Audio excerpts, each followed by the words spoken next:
오늘은 공의롭게 판단하라 라는 제목으로 우리 하나님 말씀 우리 함께 나누고자 합니다. 오늘 신문을 봤는데 국민일보입니다. 미션라는 이런 기사가 있었어요. 공개 토론에 딜레마에 빠진 신천지라는 이 제목이었는데, 요즘 저에게도 끊임없이 신천지가 편지를 보내요. 그러면서 자기들과 이 공개 토론을 하자고, 그래서 주제까지 정해주고 한 11개 주제 정해주고, 그러니까 뭐 전국 모든 교회 목사님들께 편지를 보내는 것 같아요. 그런데 이렇게 공개 토론을 도전장을 낸 거죠. 같이 한번 성경에 대해서 한번 토론을 해보자. 요즘 말로 맞짱 떠보자. 성경 가지고. 그래가지고 뭐 저도 나가고 싶은 마음이 굴뚝하긴 한데, 그 천안 기독교 총연합이 그 도전장을 받아준 거예요. 그래서 우리 천안 광장인지 어딘지 아무튼 한번 공개 토론을 해보자 해가지고 날짜도 정하고 주제도 정하고 뭐 그래가지고 계속 진행이, 그게 협상을 좀 했나 봐요. 했는데 몇 번 만나가지고 그렇게 하면 할수록 신천지가 자꾸만 뜸을 들인다는 거예요. 그러니까 날짜를 정해서 하자고자 하면 또 무슨 핑계를 대고 무슨 핑계를 대가지고 다음번에 이렇게 하자 하고 뭐 그러면서 이게 차일피일 이렇게 미뤄졌나 봐요. 천안에서. 그래가지고 이게 여러 가지 막 거짓말도 되고 막 그러다 보니까, 그래서 이제 오늘 이렇게 신문까지 난 거예요. 진짜 한번 붙어보자. 그랬더니 아마 이렇게 연락이 온 것 같아요. 그러면 붙긴 붙는데 조건이 있는데, 아니 자기네들이 붙자고 해서 무슨 조건을 달아요. 근데 조건이 뭐냐면 성경책 가지고 오지 말고 토론하자. 참, 왜 그럴까요, 여러분? 그러니까 자기들은 그거지. 성경 없이 자기들은 딸딸딸딸 외우는 것에서 성경 실력을 보이겠다 하는 것 같은데, 여러분, 뭐 그렇게 외워가지고 하면 누가 못하겠어요. 근데 그게 아니고 왜 성경을 갖고 오게 하지 못하는 걸까요? 왜 성경 없이 토론하자고 하는 걸까요? 여러분, 성경 갖고 만약에 토론하면 분명히 드러날 게 뭐냐면 그들이 거짓말이죠. 그들이 얼마나 이 성경을, 그러니까 이 부분 짜집게 해가지고 말을 하면 진짜 성경 말씀이 때로는 귀에 걸면 귀걸이, 코에 걸면 코걸이가 될 수 있단 말이죠. 하지만 성경을 정확하게 이 맥락을 가지고 따져 들어가다 보면 분명히 거짓은 들통이 난단 말이죠. 그래서 결국은 아직 공교 토론을 못하고 있대요. 그런데 여러분, 오늘 본문에도 보면 이 말씀의 기준이 없을 때 그것이 얼마나 신앙생활을 이 오류에 빠지게 하는지 하는 그 모습을 오늘 본문 속에서도 우리가 볼 수가 있습니다. 지난 주일에가 우리가 이 말씀 7장을 지금 계속해서 보고 있는데요. 지난 주일에는 금요일에 예수님께서 그 사람들의 뜻이 아니라 하나님 뜻에 결국은 순종해서 예루살렘에 올라가긴 올라가셨죠. 그렇죠? 초막절에. 근데 어떻게 올라가셨냐면 지난주 제목이기도 했어요. 나타내지 않고 어떻게? 은밀히. 그렇죠?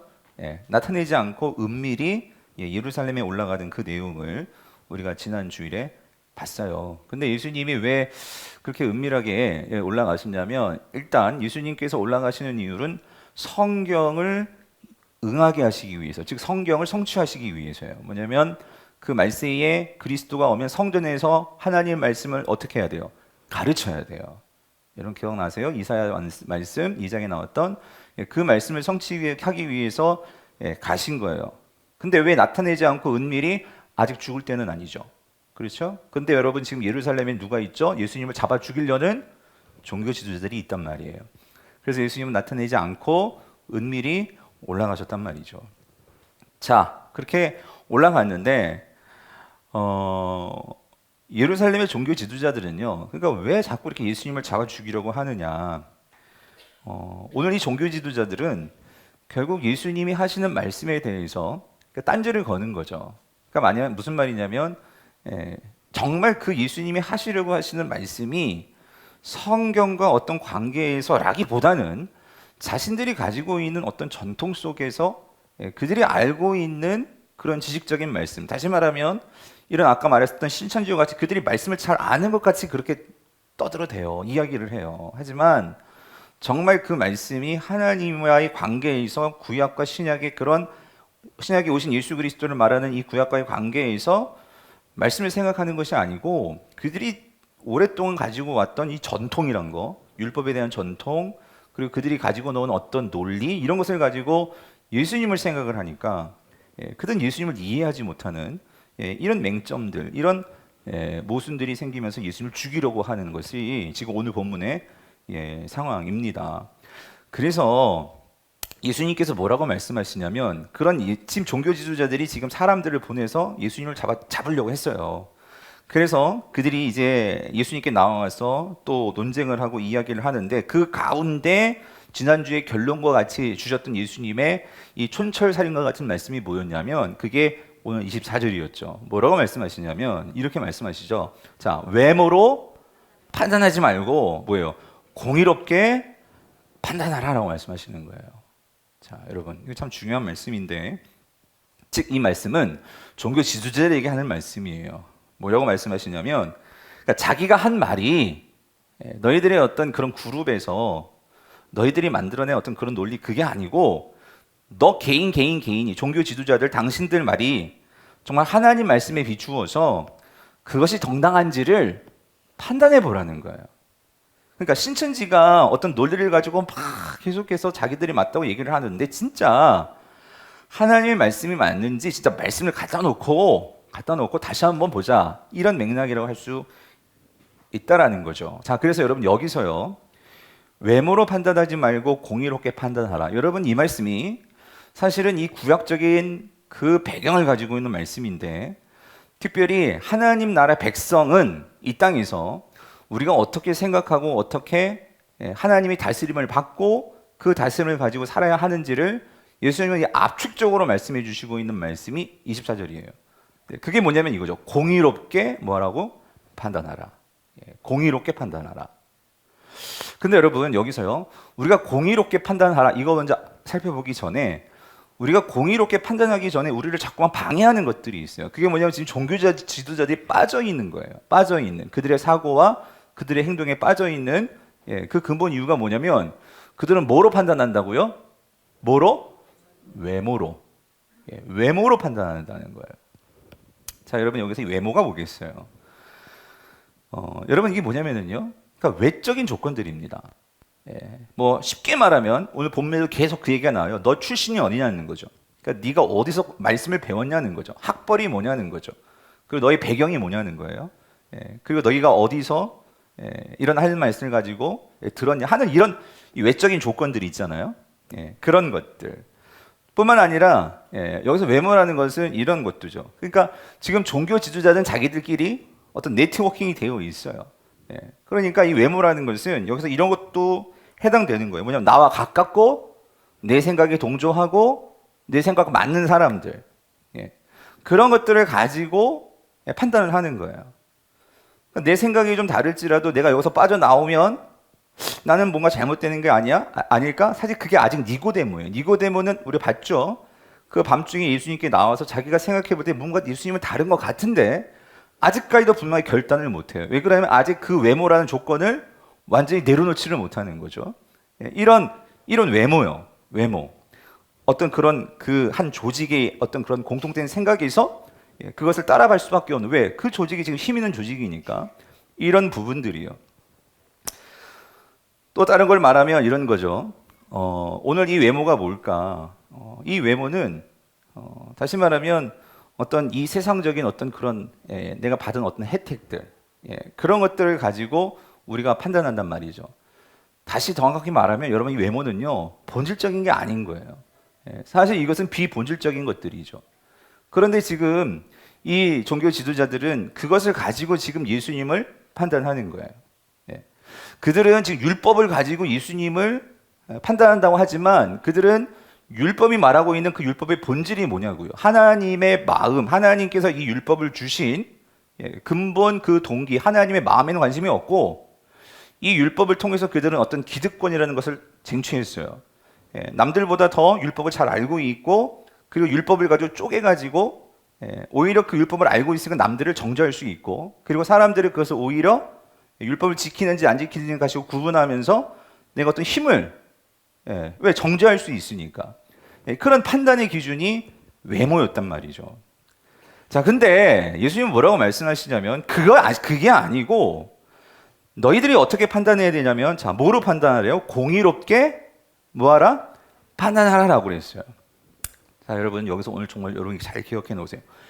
이 공의라고 하는 공의라는 단어하고요. 이 판단이라는 단어요. 그래서 여기서 이 공의라는 이 단어가 이 righteousness, 의로움이 여기서 나오는데요. 여기서 이게 구약적인 배경을 가지고 생각해 보면 제가 누차 우리 금요 성령 집회 때도 말씀을 드렸습니다. 여러분 여기서 이 공의와 판단은 바꿔 말하면 공의와 정의입니다. 예. 이 두 가지예요. 근데 이 두 가지는 하나님 나라 백성들이 이 땅을 살아가면서 우리의 삶을 맞춰야 하는 표준이 뭐냐면 그게 뭐예요? 공의와 정의예요. 예. 지금 예수님은 그걸 말하는 거예요. 너희들이 세상을 바라볼 때에 너희들이 하나님의 백성이고 하나님의 성도라면 특별히 하나님의 율법을 안다고 하는 종교 지도자들이잖아요. 그럼 누구보다도 너희들이 이 하나님을 바라보는, 그러니까 하나님의 백성으로서 이 세상을 바라보는 그 관점이 뭐냐면 뭐다? 공의와 정의라는 거예요. 그래서 여러분 이 공의롭게라는 이 단어는요 구약적인 배경을 갖고 있는 단어라고요. 그래서 이 공의가 히브리어로 뭐냐면 이게 째다까예요. 많이 들어보셨죠? 근데 많이 들어봤는데 이 공의의 의미가 뭐죠?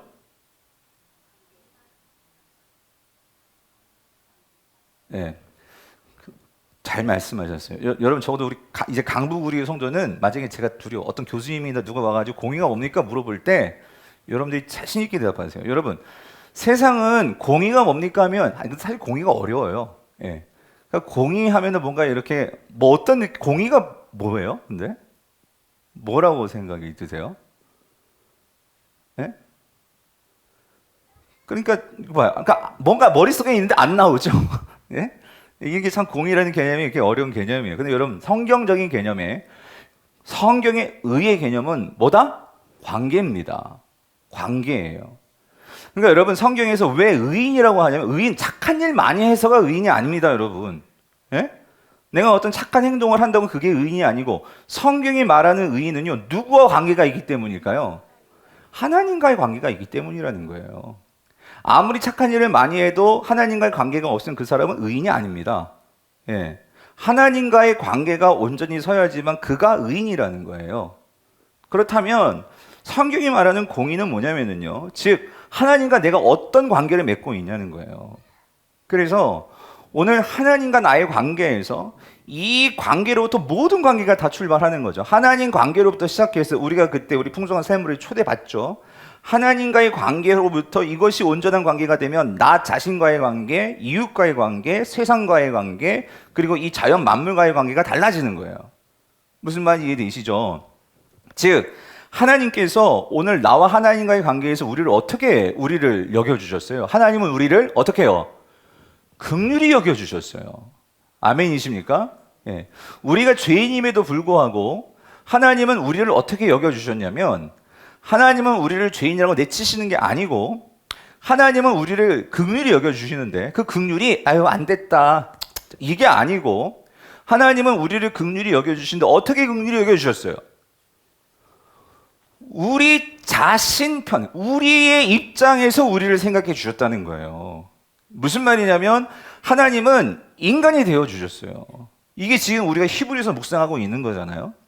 그 인간이 되셔서 모든 고난과 모든 것을 다 담당하시면서 우리를 뭐 하시는 거예요? 공감해 주신다고요. 아멘이십니까? 그래서 여러분 이 공의에는 어떤 의미가 있냐면요. 이거는 공감하는 거예요. 즉 내가 너의 입장이 되어 보는 거예요.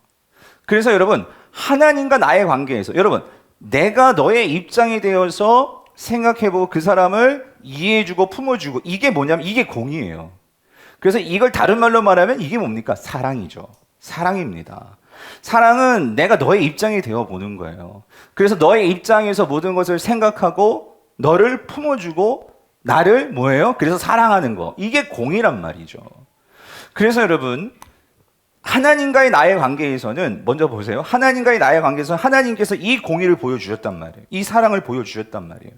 그래서 공의는요 반드시 첫 번째는 하나님과의 나의 관계에서는 하나님의 입장에서는 사랑이고요. 내가 하나님을 향한 입장에서는 이게 뭐냐면 믿음입니다. 믿음이에요. 그래서 오직 의인은 믿음으로 말미암아 살리라 할 때 이 믿음이 왜 그러냐면 여러분 이거예요.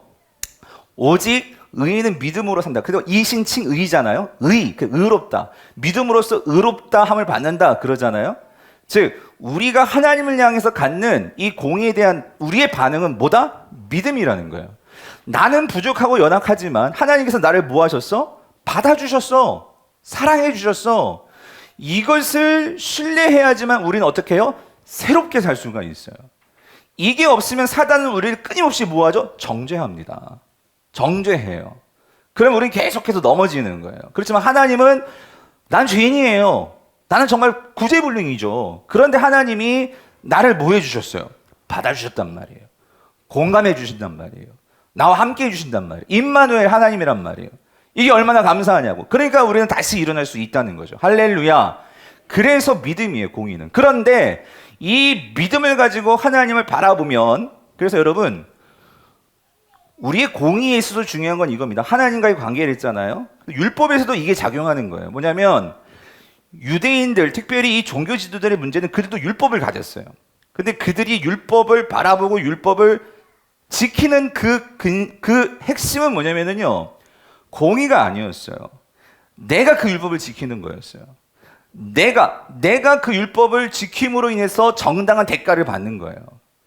그런데 예수님이 보여주시는 율법은 뭐냐면, 율법과는 뭐냐면요, 나는 죄인인데 하나님께서 오늘 저와 여러분들에게 내가 너를 사랑한다 말씀하시고 내가 너의 그 모든 것을 함께 해주실게 라고 말씀하신단 말이에요.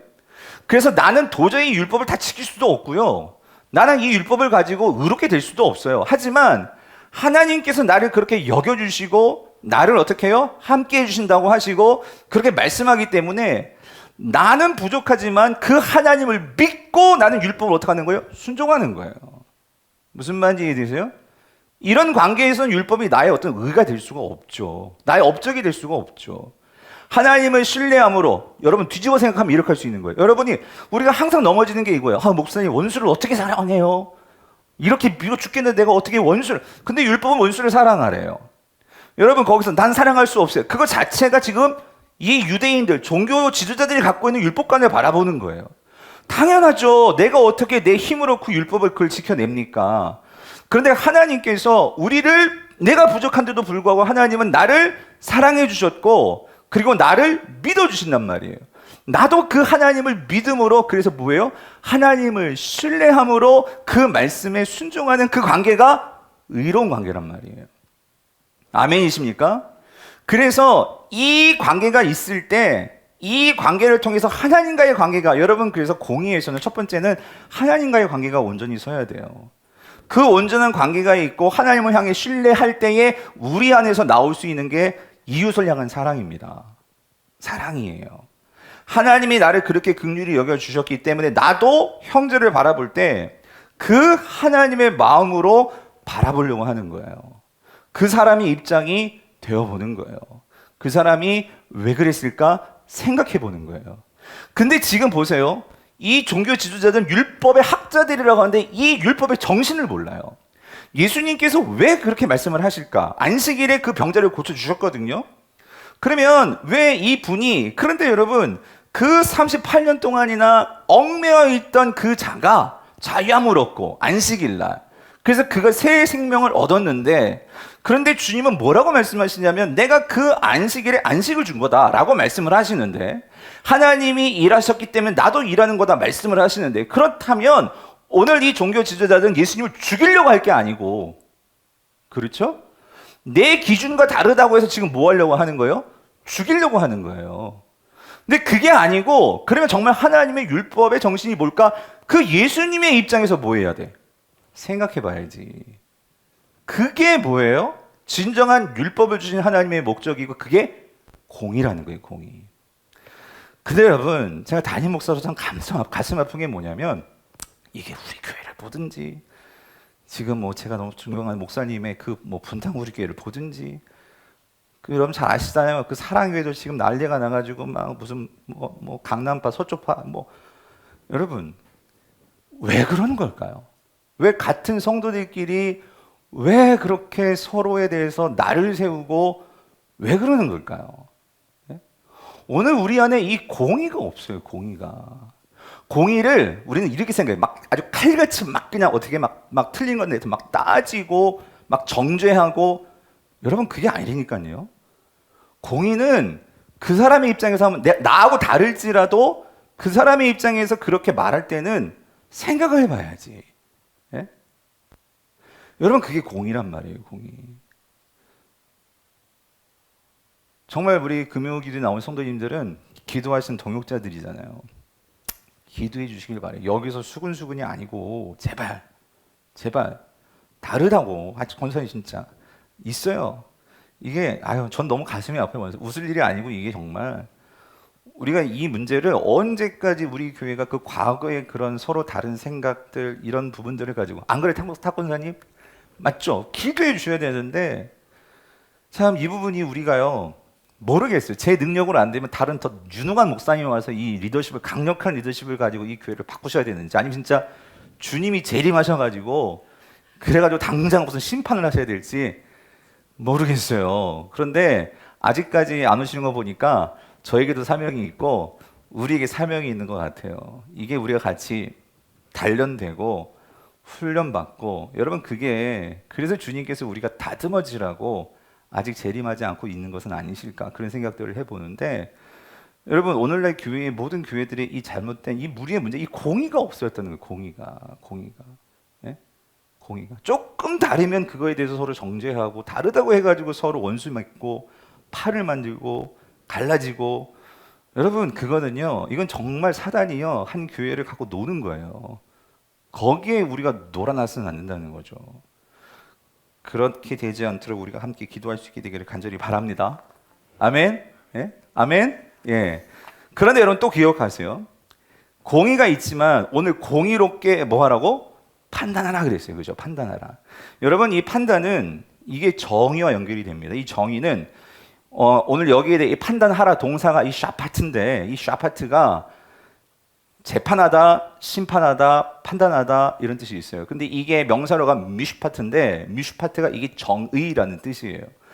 정의는 말 그대로 이건 심판이에요. 심판하는 거예요. 그러니까 심판하고 재판하고 판단하는 거예요. 그런데 여기 중요한 게 있어요. 미슈파트는 반드시 뭐하고 연결되냐면요, 이거는 진실과 연결이 돼요. 진실. 에뭇. 이 에무트라는 이 진실. 근데 진실은 뭐냐면 여러분, 하나님의 말씀입니다. 예. 말씀의 기준이 있는 거예요. 그러니까 여러분, 무조건 공의라고 해서 다 좋다가 아니에요, 여러분. 근데 이것도 참 중요해. 하나님께서 성경의 말씀을 항상 먼저는요, 정의부터 말씀하지 않으십니다. 성경은 그 원리가 뭐부터? 공의부터 나와요. 공의와 정의입니다. 예. 다시 말하면 사랑과 심판이라고요. 즉 여러분 이렇습니다. 분명히 잘못된 것에 대해서, 그러니까 하나님과 말씀의 기준에서 죄는요 죄입니다. 죄에다 물을 탈 수는 없어요. 죄가 아니다 해서 무조건 그것들을 다 용납하고 그럴 수는 없다고요. 죄는 분명히 하나님 말씀의 기준에서 그것이 잘못된 것이면 반드시 우리는 그것을 말을 해야 돼요. 죄라고. 아멘이십니까? 자, 그런데 그 기준은 분명히 어미하신 뭐라고요? 하나님의 말씀이라고요. 말씀. 예. 말씀으로 죄를 분명히 분별해야 되는 거예요. 분별해야 되는 거예요. 자, 그런데 중요한 건 그렇게 죄에 대해서 분명히 우리가 심판하시지만 그 죄를 심판함에 있어서 반드시 심판은 뭐와 같이 간다고요? 공의.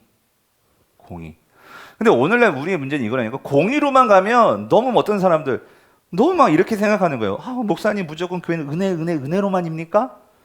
은혜 맞아요. 교회이기 때문에 은혜가 있어야 되는 게 맞아요.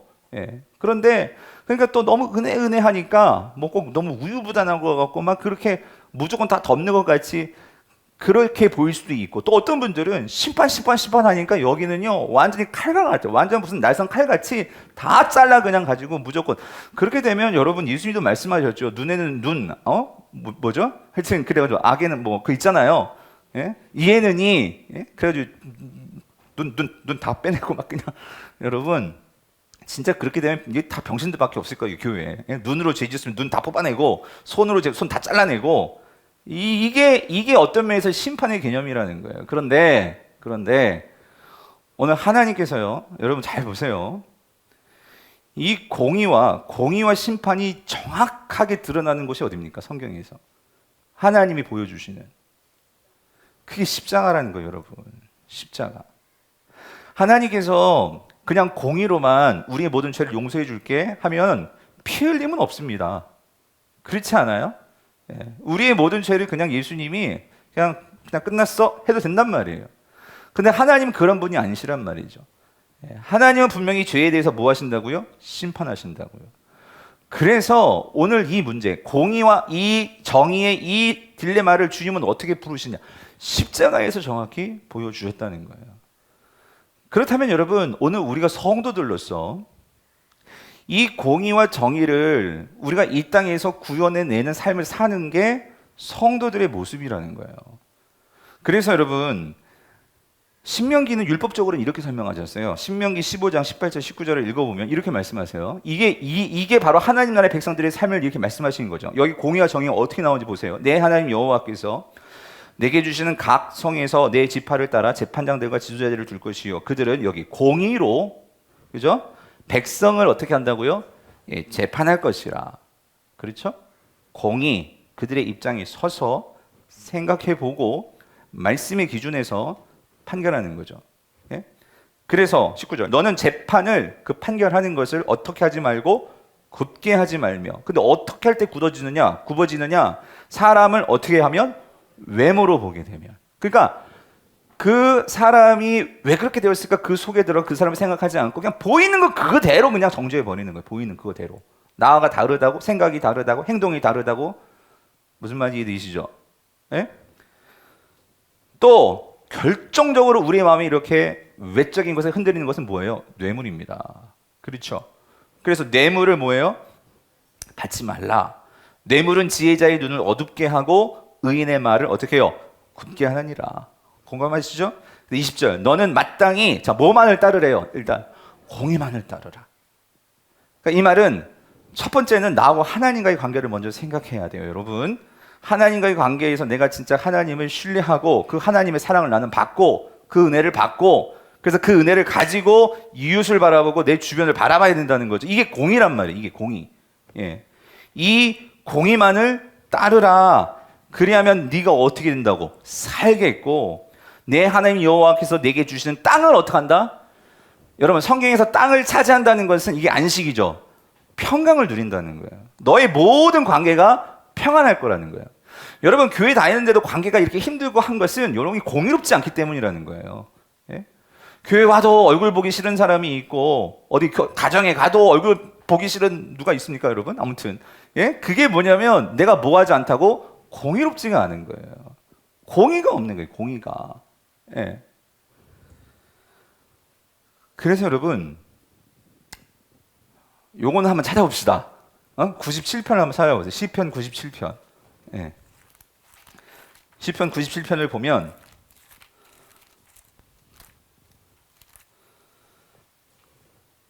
여러분, 왜 우리에게 공의와 정의가 필요하면은요, 이 이유 때문이에요. 자, 97편, 시편 97편 1절을 보세요. 다 찾으셨어요? 예, 1절 읽어볼게요. 시작. 여호와께서 다스리시나니 땅은 즐거워하며 허다한 섬은 즐거워할지다요. 자, 여러분, 그럼 여기 이 질문을 해야 돼. 여호와께서 다스리시니까 모든 땅이 지금 어떻대요? 즐거워하고 모든 섬들도 어떻게 기뻐한다. 그러니까 온 세상이 이게 안식인 거예요. 이게 평안한 거죠. 그럼 여호와가 어떻게 다스리시니까 이런 평강이 임하냐고요? 2절을 보세요. 뭐래요? 구름과 흑암이 그를 둘렀고. 여러분, 이 구름과 흑암, 예, 그렇게 우리를 둘렀다는 것은 하나님의 임재와 영광이 있다는 거예요. 구름과 흑암까지도 다 이런 하나님의 영광을 말하는데 그 하나님의 영광이 세상에는 뭐로 나타나느냐? 이거예요. 뭐요? 의와 공평이 그의 보호자의 뭐다? 기초로다. 여러분, 아주 중요한 단어가 나왔어요. 여기서 의가 이게 바로 뭘까요? ጼ데까예요. 공평이 미슈파트예요. 공의와 정의라고 번역할 수 있어요. 그 공의와 정의가 뭐라고요? 하나님의 뭐에? 보호자의 뭐다? 기초. 여러분, 기초가 뭐예요? 여러분, 집을 잘 지으려면 이 기초 공사를 잘해야 되죠. 보호자라는 것은 성경에 이제 여러분, 하나의 키워드를 가르쳐 드릴게요. 보좌라는 단어가 나오면 이건 하나님의 다스림을 말하는 거예요. 다스림. 하나님의 통치를 말하는 거예요. 그러니까 여러분 이거예요.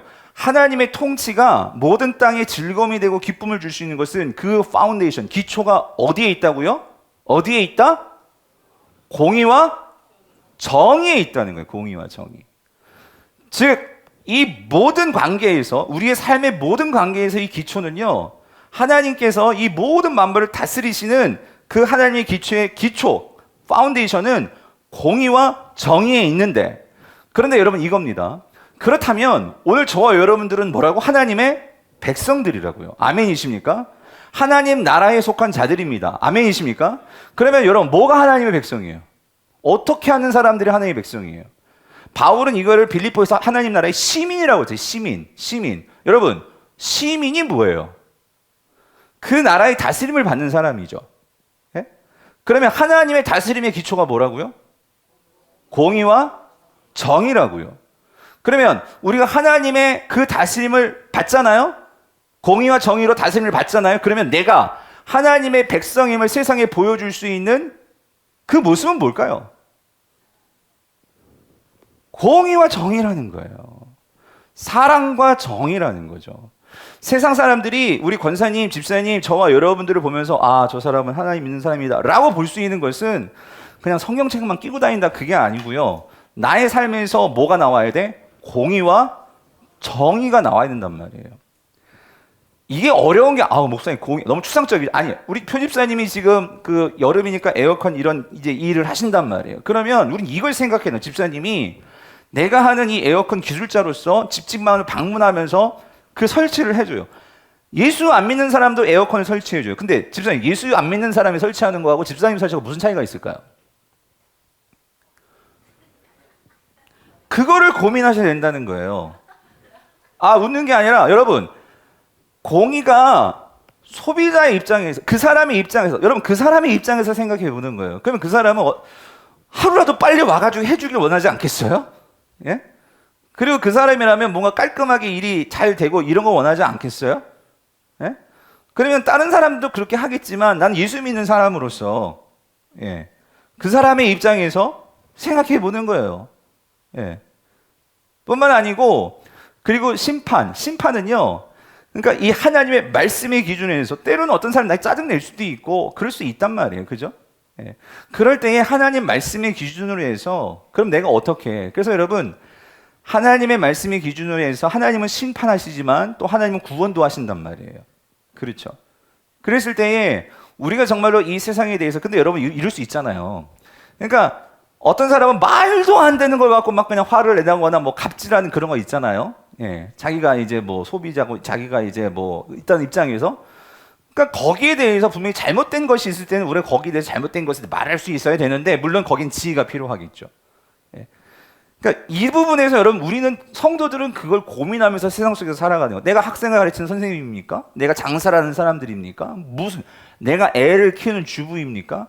여러분, 공의와 정의가 무슨 나라를 다스리고 왕들만 하는 게 아니고, 모든 성도들은, 모든 하나님의 백성들은 나의 삶을 통해서 이게 어떻게 나타냈을지를 우리가 이거를 생각해낸단 말이에요. 저는 목사이기 때문에 우리 성도들이 교회 안에서 얼마나 이 공의와 정의가 나타나는지, 근데 내가 볼 때 이게 지금 문제가 있다는 거예요. 너무 자기 입장에서만 생각한단 말이에요. 자기 입장에서. 젊은 사람들의 입장, 연세 있으신 분, 연세 있으신 입장, 오래되신 분들의 입장, 새로 오신 분들은 너무 이게 서로가 서로의 입장에서 생각해보고 그거를 이해하고, 무슨 말인지 이해되세요? 아니, 그게 당연한 성도의, 오늘 그게 하나님 다스림의 통치 기반이라니까. 그러면 여러분, 세상 사람들도, 아니 교회 다니는 사람들도 공의와 정의가 안 되는데 세상 사람들이 그게 되겠어요? 그런데 세상 사람들은 공의를 다르게 이해를 하죠. 뭐예요? 정의 구현을 하잖아. 정의 구현. 그렇죠? 근데 오히려 예수 믿는 사람이 정의 구현도 안 돼. 회사에서 막 그 돈 삥땅 치고 막 이런 거 있잖아요.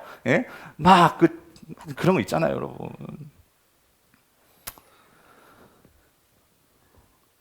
그래서 여러분, 예수님이 오셨다는 거예요.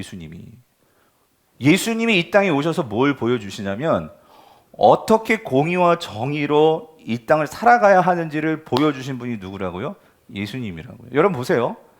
예수님이 공의로 이 세상을 바라보시면서 잘못된 것에 대해서 칼같이 지적하십니다. 그래서 여러분, 바리새인들 같은 사람, 독사의 자식들이라 하면서 얼마나 엄하게 막 욕까지 같은 거 하는 것처럼, 예? 독사의 새끼나 모새끼나 다른 거 없을 것 같은데 그렇게 예수님께서 막 호되게 막 그냥 그렇게 하신단 말이에요. 근데 여러분 보세요. 그렇게까지 죄에 대해서 분명히 말씀을 하시지만 여러분 보세요.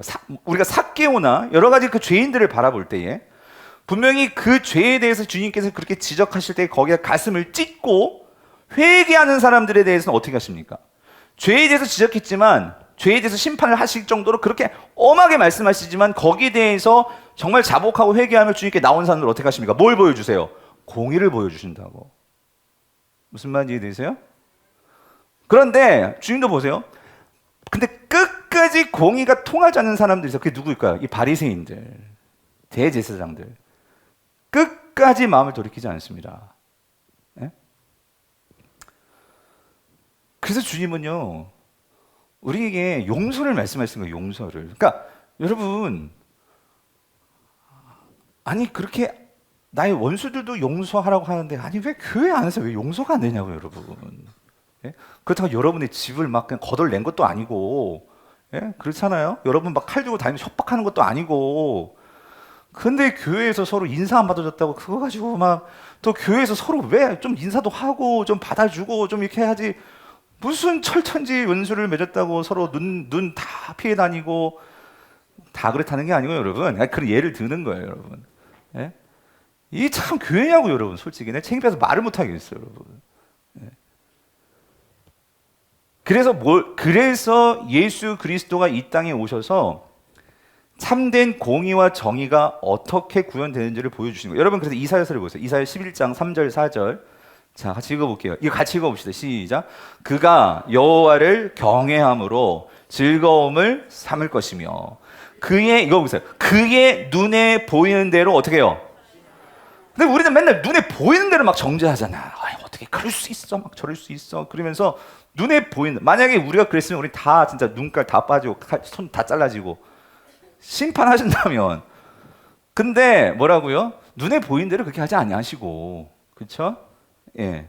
그리고 또 뭐예요? 그의 귀에 우리는 여러분 귀에 들리는 대로 다 그러는 거 아니에요, 여러분? 어떻게 된다고? 공의는 뭐라고요?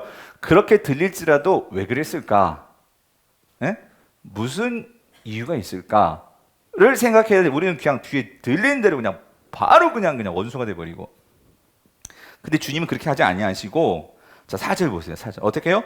공의로 가난한 자를 뭐예요? 심판하며, 이거죠. 예?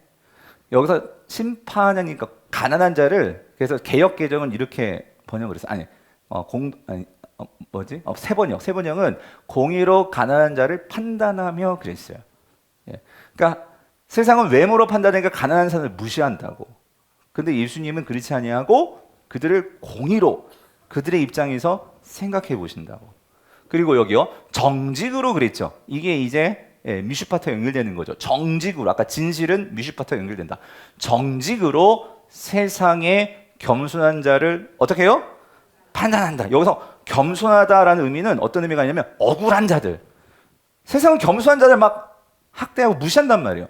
그런데 주님은 정직으로 세상의 그 억울한 자들을 뭐 하신다고요? 판단하신다. 신원해 주신다. 그런 의미죠. 그리고 그의 입의 막대기로, 이게 진리란 말이에요. 예? 진리의 말씀. 그의 입의 막대기로 세상을 어떻게 치며, 예. 그의 입술의 기운으로 악인을 어떻게 한다고요? 죽일 것이며. 5절. 공의로 그의 허리띠를 삼으며, 그리고 성실로 그의 몸의 띠를 삼으며. 이게 누구라는 거야? 이게 예수 그리스도시라는 거지. 예. 이거를 보여주시는 분이 바로 예수님이시라는 거예요. 이사야는 이미 이걸 예언해 놨죠. 그래서 주님이 오늘 지금 말씀하시는 거예요. 내가 지금 그렇게 하고 있거든? 예.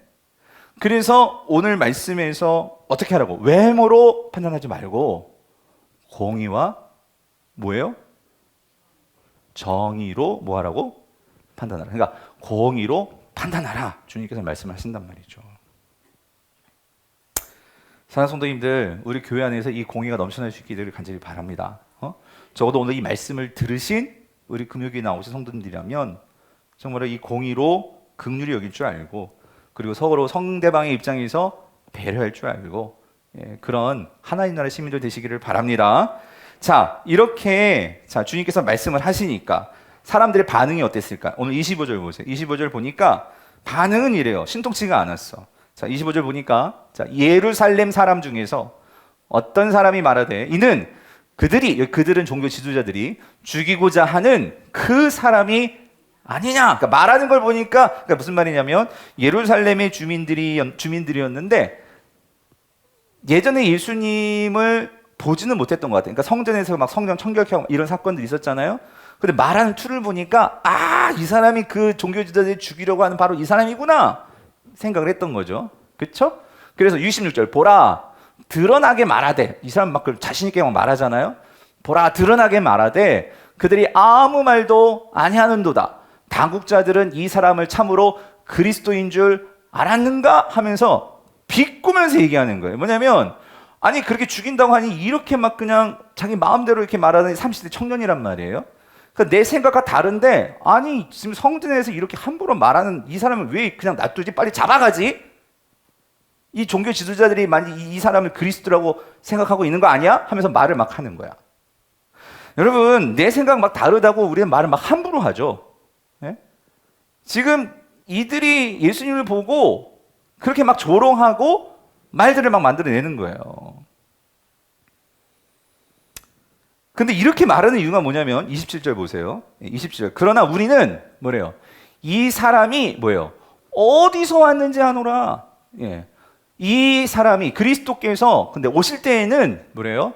어디서 오시는지 아는 자가 없으리라 하는지라 이거예요. 지금 예수님의 그 가르침을 들었어요. 들은 사람들 가운데 어떤 지금 그 반응을 보이는 사람들 중에 예수님을 반대하는 사람들의 그 모습이에요. 근데 이들이 예수님의 가르침에 대해서 그것을 생각하는 게 아니라 이걸 지금 거부하고 있는 거죠. 그리고 지금 정죄하고 있는 거예요. 왜 그러냐면 지금 무슨 자기가 그리스도인 줄 알아? 근데 왜 자기가 그리스도인 줄도 아니면서 근데 이들이 왜 이렇게 생각하냐면 요거예요. 지금 자기들이 생각하고 있는 것은 그리스도는요 좀 신비하게 와야 되는 그런 생각을 가지고 있었어요. 그러니까 어디서 오는지도 잘 모르는 그런 분이 그리스도라고 생각을 했어요. 근데 지금 보니까 이 예수가 우리는 알고 있어. 이 사람 어디 출신이냐면 어디? 나사렛. 예. 나사렛에서 왔고 또 어떤 사람 중에는 그렇게 말해. 이 사람 나사렛 그 요셉의 아들이야. 라고 말을 하는 거예요. 말을 하니까 그래? 아니 근데 지가 무슨 그리스도라고? 이렇게 되는 거죠. 근데 여러분 이것도 웃겨요. 여러분 예수님의 정말 출신은 어디예요? 어디예요? 베들레헴이에요. 근데 성경에서 예수님 뭐 베들레헴 출신이라고 말하는 사람 없어. 다 나사렛인 줄 알아. 그러니까 이게 뭐냐면 예수님이 지금 보이는 것은 나사렛에서 올라왔고, 그러니까 갈릴리 지역에서 올라왔거든. 그리고 말하는 이 억양이 갈릴리 사람이야. 여러분 갈릴리하고 베들레헴은 정반대 지역이에요. 그러니까 방언은 갈릴리 사투리 쓰니까 갈릴리 출신인 줄 알아. 근데 예수님이 정말 태어난 곳은 어디예요? 베들레헴이에요. 다윗의 동네 베들레헴이라고. 모르잖아. 인간적으로도 모르잖아. 근데 단지 사람들은 뭐만 보고 얘기해? 외모만 보고. 외모만 보고. 본질이 아니라 외모만 보고. 여러분 이 부분에서 우리 성도들이 정말로 하나님께 눈을 열어달라고 해야 돼요. 본질을 볼 수 있어야 돼요. 교회의 문제든지 여러분 부부관계든지 세상에서 모든 문제든 사단은요 본질을 못 보게 해요. 본질을. 본질을 보려고 하지 않고 다 이 외적인 거, 비본질적인 거 갖고 교회가 그거 갖고 싸우고 부부가 그거 갖고 싸우고 모든 것들을 우리 이렇게 오해하게 만드는 게 다 비본질적인 거. 우리가 진짜 마음을 둬야 할 것은 본질적인 문제죠. 하나님과의 관계가 어떠냐 말이에요. 하나님과의 관계가. 그러니까 이들은 자신들이 알고 있는 외적인 것만 가지고 생각하는 거예요. 여러분 성도는 여러분 이게 우리에게 무슨 적용을 주냐면은 여러분 이겁니다. 그래서 여러분 성도는요 말씀을 깊이 묵상하지 않으면 우리는 이 돌아가는 현상에 우리가 노란하게 된단 말이에요. 이것도 한번 찾아봅시다. 우리 에베소서 한번 찾아보실래요? 에베소서 4장을 한번 보세요. 에베소서 4장. 다 찾으셨어요? 자, 에베소 4장 14절을 한번 찾아보세요. 에베소 4장 14절. 자, 우리 같이 한번 읽어볼게요. 4장 14절 같이 읽겠습니다. 다시 하셨어요? 찾으셨어요? 시작. 이는 우리가 이제부터 어린아이가 되지 아니하여 사람의 속인수와 간사한 유혹에 빠져 온갖 교훈의 풍조에 밀려 어떻게 해요? 요동하지 않게 하려면요. 여러분 잘 보세요. 우리가요, 이 외모에 빠지면은요, 자꾸 우리가 흔들려요. 나쁜 것도 나쁜 거지만 좋은 거 보면 자꾸 우리가 갖고 싶지. 막 사고 싶고. 이게 흔들리는 거예요. 이게 다 외모적인 거. 예? 나쁜 것도 우리가 나쁜 얘기 들으면은요, 그게 기분 나쁘니까 막 요동쳐요, 내 마음이. 그렇죠? 근데 왜 그러느냐? 그래서 그렇게 되지 않으려면 13절. 우리가 다 하나님의 아들을 뭐 하는 거?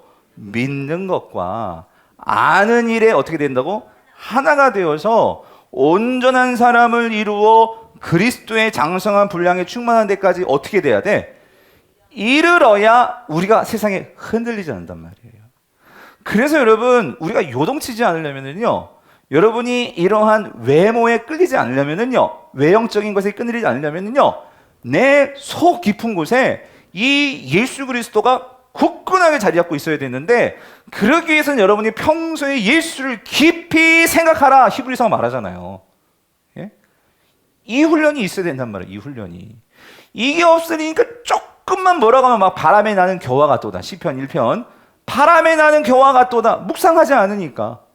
예. 그러니까 묵상이라는 게 제가 맨날 큐티만 말하는 게 아니고요, 하나님의 말씀을 가지고 좀 진중하게 그 말씀을 생각하면서 사람을 바라보고 내 인생을 바라보고 이 세상을 바라보고, 이게 없이 생각 없이 사니까 이렇게 말하면 여기 휘둘리고 저렇게 말하면 저렇게 휘둘리고. 우리 성도님들은 좀 그러지 않았으면 좋겠어요. 말씀을 깊이 그 말씀을 내 마음속에 두고, 그래서 그 말씀에 무게중심이 있는 저와 여러분 될 수 있기를 간절히 바랍니다. 그래서 여러분 보세요. 27절에 보니까 그러나 우리는 이 사람이 어디서 왔는지 아노라. 알긴 뭘 알아. 예? 오늘 진짜 예수님은 어디서부터 왔냐면 하늘에서부터 왔거든요. 하늘에서부터 왔는데 그 하늘에서부터 온 것을 알아내는, 아니 종교 지도자들은 적어도 말씀을 안다면 이거를 캐치해내야 되는데 아무도 그거를 몰라. 여러분, 오늘 이 예수 그리스도가 어디서 오는지에 대해서 구약성경은 곳곳에서 얘기해주고 있어요. 제가 두 개만 볼게요. 두 개만. 여러분 일단 미가서 보세요. 미가서 5장 2절 보니까 분명히 말했죠. 베들레헴 에브라다야, 너는 유다족 속중에 작을지라도 이스라엘 다스릴 자가 어디서? 내게로 나올 것이라. 그의 근본은 상고에 영원에 있느니라. 여러분, 예수님의 출신이 어디라고요? 인간적으로 봐도 예수님 출신 나사렛 아니에요. 베들레헴이라고. 그런데도 사람들은 나사렛 출신 요셉의 아들 아니야? 이러고 있어. 응? 한 가지만 더 볼게요. 말라기 3장 1절을 봅시다. 만군의 여호와가 이르노라. 보라, 내가 내 사자를 보내리니 그가 내 앞에서 길을 준비할 것이요. 여기서 사자는 예수님 앞서 올 선지자가 있다는 거예요. 이게 누굽니까? 선지자. 우리 요한복음 봤잖아요. 세례 요한이었잖아. 예? 세례 요한이 보라, 세상 죄를 지고 갈 어린 양이로다. 예? 길을 준비하는 사자도 있었어. 거기다가 지금 보세요. 그가 내 앞에서 길을 준비할 것이요. 여기 또 너희가 구하는 바 주가 갑자기 어디에 임하신다고? 어디에 임하신다고?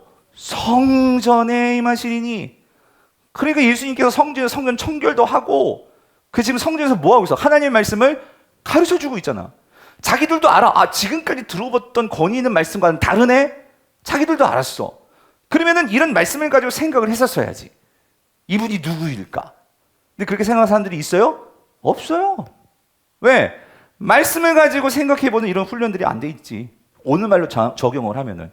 그냥 다 내가 알고 있는 생각 가지고 바라보는 거예요. 현상을 지금.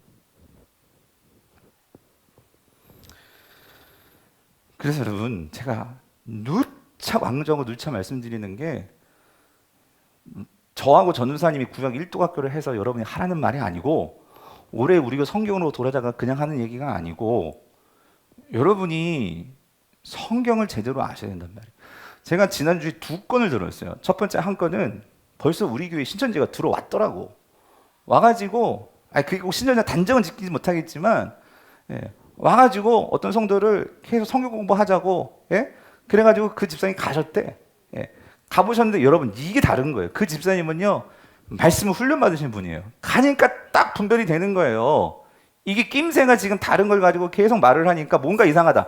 그래서 예의가 있어서, 그러니까 그 사람과의 관계가 있어 계속 갔는데, 계속 그러더니 한 번에는 또 누가 한 번 또 어떤 목사님을 데리고 오고 하더니만 계속해서 근데 계속 성경 공부 같이 해보자고. 예? 근데 성경 공부 해보자고 그렇게 오는 게 아니라 맨 처음엔 다른 목적을 가지고 오자고 하자는 거예요. 북한을 선교를 좀 돕자고 그러면서 처음부터 내가 신천지라 그렇게 말하면 누가 있어요, 여러분. 이분의 어떤 관심사가 그런 거에 어떤 선교적인 마인드가 있으니까 그러니까 와가지고 한번 이렇게 성경 필사해가지고 그걸 써가지고 북한에 보내줍시다. 뭐 이러면서 하면서 이제 성경을 쓰다 보니까 근데 선생님 이거 내용 아십니까? 이러면서 들고 오는 거예요. 근데 이분이 말씀을 아시는 분이 훈련을 받으신 분이니까 아는 거 아니까 딱 이건 아니다 싶어가지고 난 여기까지구나 싶어가지고 난 더 이상 내 생각과 내가 믿고 있는 이 성경에 관한 거 다르기 때문에 더 이상 같이 할 수 없을 것 같습니다. 이거 딱 잘랐다는 거예요. 이 잘한 거지. 이게 무슨 말인지 이해되세요? 예? 여러분 한 건 그리고 요즘 저쪽 여러분 방학동 쪽에 하나님의 교회가 난리잖아요 지금. 그래서 찾아다니면서 막 하나님 교회 사람들이 전도를 하고 뭘 하고 난리를 치는데 여러분 근데 그런 사람들이 다가와서 성경 근데 여러분이 대충 아는 것 같고 얘기하면 말이 안 돼요. 하지는 마세요. 그 아예 만나지를 마시고 내가 한번 저 사람도 이겨버리라. 여러분 그 사람 넘어가지도 않고요. 예, 그러니까 구약 성경 일독학 한 번 했다고 그 사람들을 다 넘어뜨린다? 그런 거 안 돼요 여러분. 예, 근데 중요한 거는 그거를 분별하기 위해서는 그 사람들이 뭘 잘못 말하고 있고 뭐가 문제인지를 여러분이 분별하려면 든 게 있어야지. 그리고 그걸 알고 있는 게 있어야 거기에 대해서 얘기를 해줄 수 있죠. 내가 기가 차가지고 여러분 요 한 말씀 요거 한번 보실래요? 히브리서 우리 지금 히브리서 묵상을 하니까 히브리서 9장 28절 이게 뭐냐면 하나님 나라 그러니까 하나님 나라가 아니라 하나님 교회 아주 중요한 교리가 뭐냐면 그 지금 죽었어요. 안산홍 있잖아요. 교주인데 그 사람 죽었어요. 근데 그들은 그 안산홍을 뭐로 믿냐면 재림 예수 그리스도로 믿어요. 재림주. 그럼 그 근거가 뭐냐고. 그 근거가 이 말씀이에요. 이와 같이 그리스도도 많은 사람의 죄를 담당하시려고 단번에 들이신 바 되셨고 구원에 이르게 하기 위하여 죄와 상관없이 자기를 받은 자들에게 여기요 몇 번 나타내시리라? 그러니까 이게 무슨 말이냐면 첫 번째는 예수 그리스도가 나타나셨고 우리가 지금 성경에서 보고 있는 예수 그리스도 근데 여기서 두 번째 그리스도가 나타난다고 하셨잖아요. 누구냐고? 안산홍이라는 거예요. 우리는 이렇게 말하지만 여러분 그 사람들 요거 한 말씀 갖고 나오겠어요? 숱한 말씀 쪼개진 말씀 갖고 나온다고. 근데 여기 어떻게 해서 두 번째 나타내시라. 그리스도가 두 번째 나타내신대요. 그러니까 거기서는 안산홍이 두 번째 그리스도라는 거예요. 이거 뭐라고 얘기하겠어요? 여러분 두 번째 나타내신다고 하셨잖아. 이게 무슨 말이에요 그럼 이거? 아무 말씀도 못 하시는 말씀하셔야 돼요 여러분. 우리 상식적으로 이게 무슨 뭐 어떻게 나타난다는 거예요? 그걸 자신 있게 얘기를 해야지. 왜 뜨면 그게 맞는데 언제 나타난다는 거예요? 그 첫 번째 나타났던 예수 그리스도가 재림 때 다시 나타나신다는 거잖아요. 그래서 이걸 참 교문 27절은 안 갖고 나오고 28절만 나와 있어. 여러분 거기 홈페이지에 들어갈 필요도 없겠지만 들어가 보세요. 요 말씀 28절만 딱 따가지고 근데 27절에 뭐라고 돼 있냐면 이렇게 돼 있거든요. 27절 이렇게 돼 있다고. 한 번 죽는 것은 사람에게 정해진 것이요. 그 후에는 뭐가 있대? 이 심판이 마지막 최후의 심판이잖아요. 이 심판하러 누가 오시는 거예요? 안산홍이 와요? 예수 그리스도가 두 번째로 오시는 게 바로 그때를 말하는 거지. 이게 지금 첫 번째 그리스도가 갖고 대한민국 땅에 그 그리스도가 두 번째 말도 안 되잖아요, 여러분. 근데 이걸 다 꼴딱꼴딱 넘어간다니까. 아니 이게 지금 오늘 27절 뭐라고 했어요? 그러나 우리는 이 사람이 어디서 왔는지 아노라 라고 하면서. 근데 여러분 이게 이제 오늘 우리 기존 정통 교회로 들어오면 이거예요. 나는 신앙생활 다 안다는 거야. 여러분 정말 다 아세요? 예? 그런데도 우리는 교회 오래 다녔다 이거야. 어떻게 그럴 수 있어 하면서 사람들을 정죄하면서 내 신앙 가지고 내 기준 가지고. 예? 여러분 정말 하나님 말씀을 아는 사람은 매일매일 하나님 앞에 꼬꾸라질 수밖에 없어요. 난 죄인이기 때문에. 주님 나를 구원하여 주시옵소서. 예? 이게 올바른 태도지. 뭐 내가 구약 일독학교에 있어요? 내가 뭐 제자 훈련 받았어요? 이 교회에 무슨 개척 공신이에요? 그거 갖고 내가 뭐 여러분, 그거 갖고 내가 뭘 사람들을 판단하고 내가 그리스도를 아노니 뭘 아냐고 지금 이게 모르잖아요. 예. 바라긴 우리 성도님들은 그래서 매일매일 날마다 주님의 십자가 앞에 나아가서 그 주님의 그 십자가의 깊이와 넓이와 높이와 그것을 우리가 깨달아. 이게 사도 바울이었잖아. 사도 바울은 날마다 십자가 앞에 나아가서 예? 그 사랑의 깊이와 넓이와 높이와 그 모든 것을 알기를 원한다고 구했던 자가 사도 바울이잖아요. 그래서 예수님도 이렇게 말해요. 너희가 안다고? 그래서 28절에 이렇게 말해요. 예수께서 성전에서 가르치시며 외치시되 너희가 나를 알고 내가 어디서 온 것도 알거니와지만, 이게 의미적으로 보면 이거야. 너희들이 안다고? 무슨 말인지 이해되세요? 예, 반어법이라고. 너희들이 안다고? 나는 있잖아 스스로 온 것이 아니라 나를 보내신 이가 있는데 그는 참되시니 너희는 그를 알지 못하나. 29절. 나는 아노니, 여기 중요해요. 이는 내가 그에게서 났고 그가 나를 뭐네요? 보내셨어요. 이게 누구예요? 하나님이시지. 하나님이 나를 보내셨어. 여러분 그렇게 믿으십니까? 예? 여러분 이 세상에 하나님을 알 사람이 없었어요. 그러니까 하나님을 알라고 준 게 율법이었거든요. 근데 율법도 제대로 모르잖아. 그러니까 하나님께서 그 하나님을 알게 하시기 위해서 보내주신 분이 누구예요? 예수 그리스도시고, 지금 그 율법을 지금 뭐예요? 주님이 성취하시면서, 그렇잖아요? 안식일의 진정한 안식을 갖게 하시기 위해서 율법을 주신 거였어요, 사실은. 그런데 안식일 날 몇 걸음 걸으면 이게 안식일 범한 것이고, 예? 이렇게 율법을 다 쪼개놔가지고 지키려고 하는 거는 좋아. 근데 그게 아니라 하나님의 마음을 알고 지키려는 게 아니라 그 율법 가지고, 아까도 말씀했잖아요. 이게 공의의 율법이 아니라 정죄의 율법이 되어버려가지고, 그렇죠? 나를 또 정죄하는 게 아니라 누굴 정죄해? 남을 정죄하는 율법이 되어져 버려가지고 하나님의 마음과는 전혀 상관없이 돌아가는 지금 이 율법주의. 그래서 예수님께서 뭐 하시는 거예요? 율법을 성취하심으로 우리에게 율법으로 자유함을 주셨고, 그럼 율법은 필요 없나? 그게 아니죠. 다시 하나님의 이 공의와 정의를 깨달아서 하나님을 신뢰함으로 이제는 그 율법을 받아서 내가 납득도 안 가고 내가 정말 다 이룰 수 없을 것 같지만 내 안에 주신 성령님을 의지해서 그 성령님이 인도해 주신 대로 그 하나님 주신 율법의 방향대로 살아가는 거. 이게 새 언약의 백성이고 이게 하나님 나라 백성들의 참 모습이라는 거죠. 이거를 보여주시기 위해서 누가 오신 거예요? 예수님이 오신 거죠. 여러분 믿으십니까? 예, 그 삶을 보여주시는 거죠. 그래서 30절 여기까지 한번 말씀 볼게요. 30절. 그래서 예수님께서 이렇게 말씀하세요. 예수님이 왜 이렇게 담대히 말씀하실 수 있을까? 지금 예수님 엄청난 말씀을 하신 거예요. 뭐라고? 그러니까 즉 아까 말씀드렸던 29절, 28절은요. 그러니까 나는 누가 보냈다고? 하나님 보냈다고. 이것도 잘못 꼬투리 잡히면은요. 이거 완전 당장 엮어져 가지고 완전 지금 그죠? 예, 이 돌 맞아 죽을 일이 될 수도 있어요. 근데 예수님 분명히 말씀하신다고, 그거를 담대하게. 근데 그 이유가 뭐냐면 30절 때문에 그들이 예수를 잡고자 하나, 그죠? 그런데 여기 뭐예요? 손을 대는 자가 없으니 이는 그의 때가 뭐래요? 아직 이르지 아니하였음이라 해요. 무슨 말이죠? 여러분 이거예요. 예수님이 지금 잡혀서 죽으실 때가 아니란 말이에요. 네? 하나님께서 이 모든 것을 주관하시고 주님이 달려 죽으실 것도 누구 손에 달려 있는 거예요? 하나님 손에 달려 있는 거예요. 예수님은 아직 그때가 아님을 아셨던 것 같아요.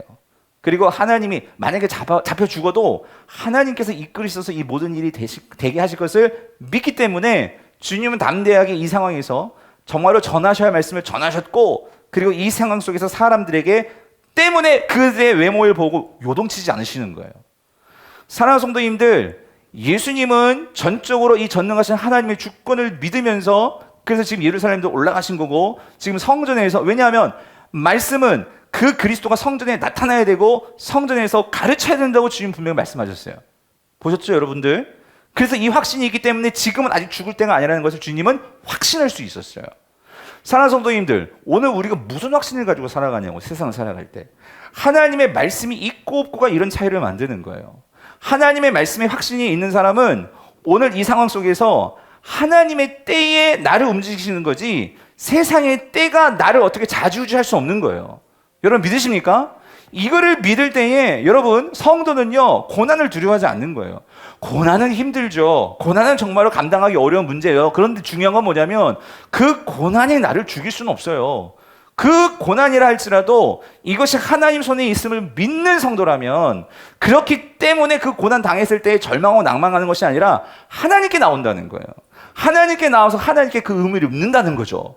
이게 나의 삶에 지금 무슨 의미냐고, 이게 나에게 하나님 어떤 뜻이냐고, 이거를 묻는 게 성도라는 거예요.